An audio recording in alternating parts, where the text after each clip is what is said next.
这一集的 This is Us， 我们来到了义乌。虽然这里只是隶属于浙江金华的一个县级市，但它却拥有全世界最大的一个批发市场。我们找到了一个在这里做外贸采购的俄罗斯女孩，准备和她一起度过一天。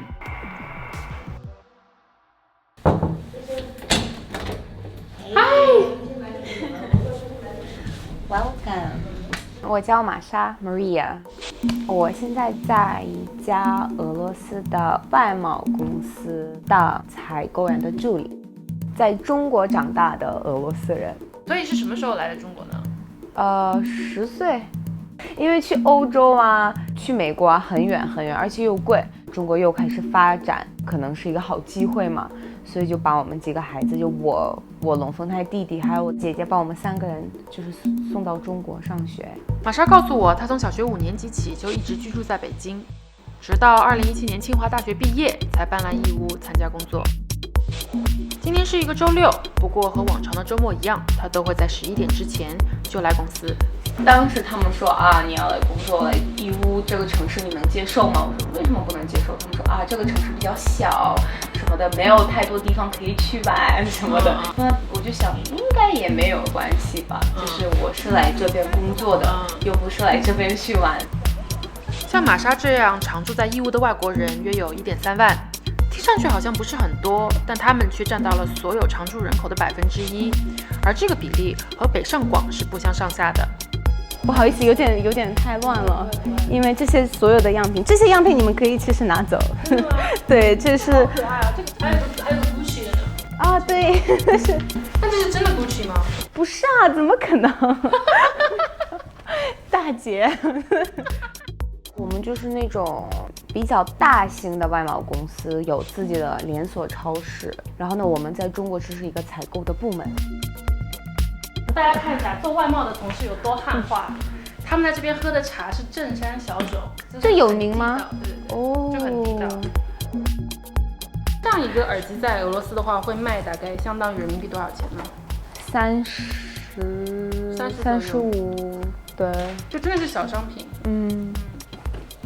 对啊，这是给明年新年做的礼花。哦，不要对准我自己。那种感觉。它是不是明年的那个？鼠年吗？鼠年吗？会是吗？但是俄罗斯为什么也有这种说法吗？有，里面有12生肖。对啊。在玛莎的公司，采购员会按照产品的品类分成不同的小组。作为电子类产品的采购，他的工作职责主要有2个方面：一是找到尽可能多的符合安全和技术规格要求的产品。2是把他们的价格谈到最低。所以为什么义乌是 procure 这些商品当时有这种讲究吗？它就是聚在一，就是怎么说呢？对，聚在一起，然后呢很容易去找这些，所以采购成本比较低一点。对。而玛莎需要采购的所有商品都可以在这里义乌国际商贸城找到。在办公室确认完订单后，我和玛莎准备去商贸城分头行动，找到一个价格更低的充电器供应商。我在去商贸城之前，以为它只是一栋单体建筑而已，但实际来了之后才发现，这里真的是一座微缩的城市。我查了一下资料，商贸城占地550万平方米，相当于8个故宫那么大。商贸城有5个大区，超过100个城门口，每个大区分成 A、B、C、D、E 5个小区，每个小区又划分成11个街道。如果每个店只花1分钟的时间，你也需要花费1个半月才能不吃不喝不睡逛完这里所有的75000个店铺。最好下载一个 APP 叫做义乌购，它这个界面就很像淘宝，输入这个店面号，它就可以告诉你啊哪街，然后呢是在哪里。2区38号门3楼的10街。我还有个360度全景地图。What? Look at this. Look at this.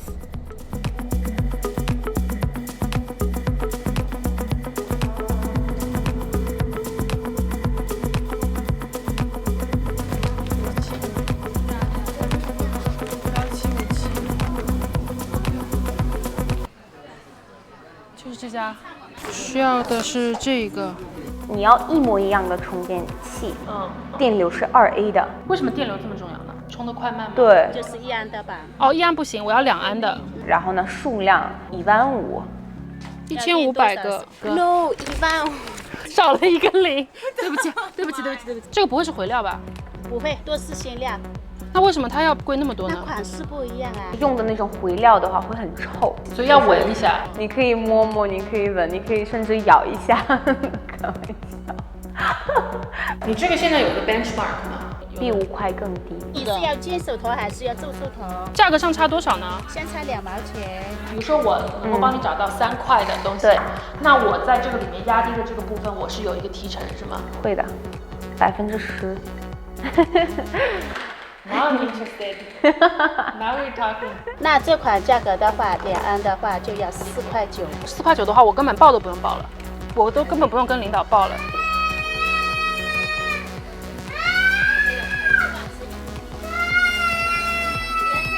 我其实有一个问题，就是说，如果我已经和这个供应商达成了一个很默契的关系了，我这时候有一个新的供应商出来，他是恶意压价，你们会 switch 吗？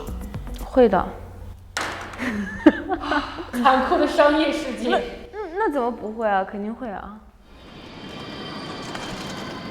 这款充电器其实你找到的价格都蛮好的，比我们要低一点点，也不是一点点，低挺多的。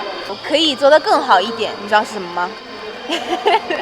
谈价还价。哦，就是要跟他们再谈一下。对，你说啊，能不能便宜啊？为什么那么贵啊？什么什么，你这些都要去说。如果你不讨价还价，反而他们会觉得说你不是真的过来。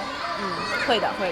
我在脑子里面，我就在算10%的 commission 嘛。如果我就是真的谈这个4块钱的 order 的数量是15000件的话，那不多，那也不多，就几百块钱。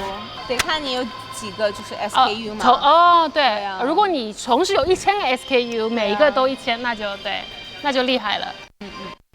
啊，采购原来是这个门道。晚上6点半，我和玛莎在商贸城的门口等车。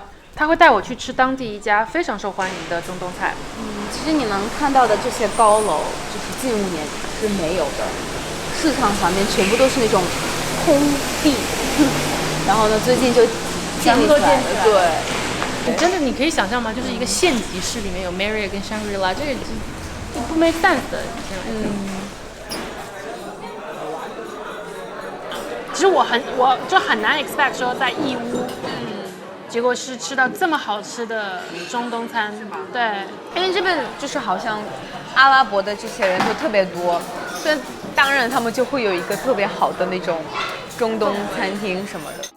因为我们这档节目有很多年轻人在看的，很多是就是可能大1、大2，就是 fresh grad， 然后如果他们想要到义乌来，然后进入比如说你的公司，就是市场上面的 salary， 对于这 salary 8000到1万吧，税后拿到手吧。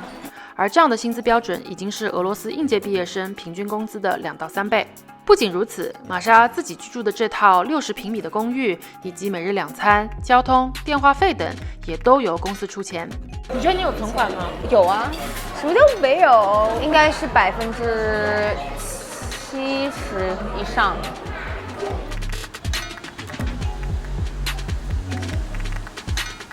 现在是晚上9点钟，我们来到了滨王夜市，就是义乌的最大的夜市。夜市每晚7点开到凌晨1、2点，连今天这样下着雨的天气都会照常营业。是在这儿开店，这是一个 hobby。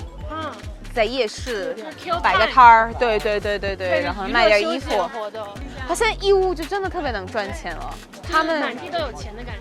对，而且他们就是拼自己的努力，然后想要就是卖东西，然后呢什么方法都会就是用。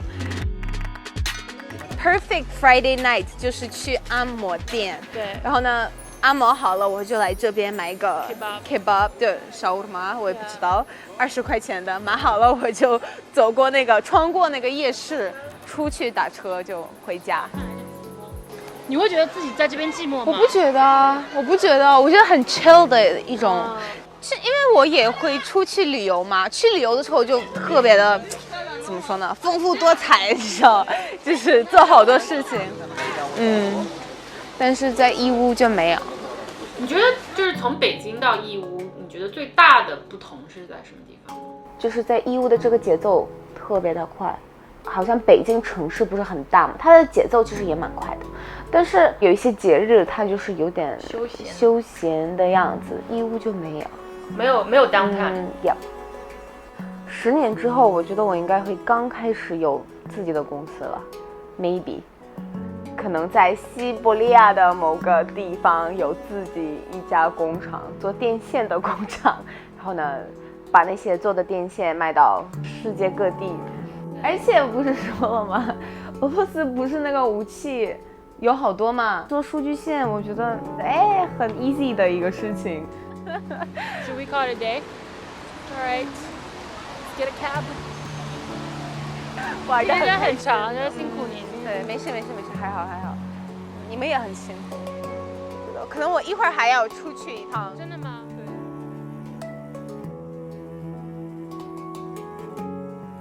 跟玛莎度过一天之后，我觉得她去义乌是有短期和长期2方面的考量的。短期的话就是很实际啊，你赚着北上广可能更高的工资，然后还可以同时存下来钱。更长远来看，我觉得她是在为自己更大的人生目标在做打算的。当我们可能还在纠结要不要逃离北上广，要不要去到3、4线城市的时候，有这样一群外国人，他们已经迈出了这样第一步了。3、4线的这些县级市，其实也在默默地影响着整个世界。